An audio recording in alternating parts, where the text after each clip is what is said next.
हसणं होईल सोपं, जीवन होईल खास। पलूस आणि परिसरातील नागरिकांच्या आता दाताच्या उपचारासाठी सांगली, कोल्हापूर, पुणे, मुंबईची धावपळ थांबणार।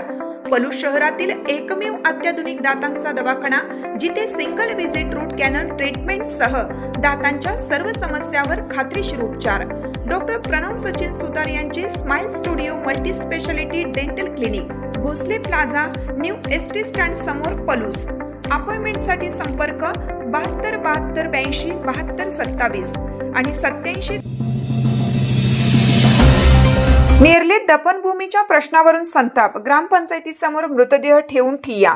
लिंगायत समाजाच्या दफनभूमीचा प्रश्न तातडीने मार्गी लावण्याच्या मागणीसाठी नेरले तालुका वाळवा येथे समाज बांधवांनी आक्रमक पवित्रा घेतला।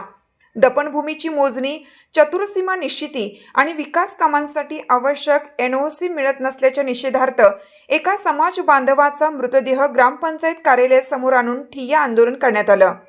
नेरले ग्रामपंचायत हद्दीतील सर्वे क्रमांक 478 मध्ये लिंगायत समाजासाठी सुमारे 10 गुंठे दफनभूमीची जागा मंजूर आहे। या जागेच्या विकासासाठी आमदार सत्यजित देशमुख यांच्या स्थानिक विकास निधीतून सुमारे 15 लाख रुपये मंजूर असून संरक्षक भिंत, रस्ता व शेड उभारण्याचे प्रस्तावित आहे। मात्र मोजणी, चतुर्सीमा निश्चिती आणि NOCची प्रक्रिया रखडल्याने विकास कामे सुरू झालेली नाहीत।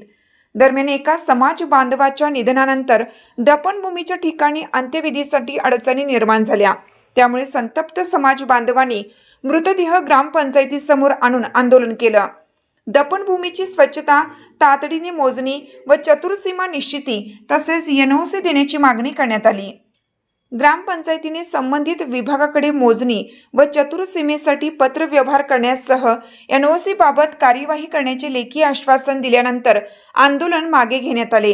त्यानंतर मृतदेह हलवून अंत्यसंस्कार करण्यात आले। एप्रिल महिन्यात लिंगायत समाजाला सत्तूभाऊंनी आम्हाला 15 लाख रुपये फंडातून मंजूर करून दिलं आणि तिने सांगितलं PW वाल्यांनी की PW सांगितलं आम्हाला की तुम्ही ग्रामपंचायतचा NOC ठराव आणा। NOC ठरावासाठी आम्ही 3-4 वेळा ग्रामपंचायतमध्ये मागणी केली। ते म्हणतात आमच्याकडे ठराव द्यायचा हातात आमच्या नाही। आणि परत त्यानंतर मी BDO साहेबांनी भेटलो। BDO साहेबांनी पण तेच सांगितलं की रोज कुठं माणसं मरतात। परत कलेक्टर साहेबांच्याकडे 2 वेळा गेलो। कलेक्टर साहेबांनी मला सांगितलं की ग्रामपंचायतनंच द्यायचं आहे, ती ग्रामपंचायत का देत नाही। असं एक पत्र BDOला परवा दिवशी मी गेलो, त्यावेळेला BDO साहेबांनी पत्र द्यायला कलेक्टर साहेबांनी सांगितलं होतं।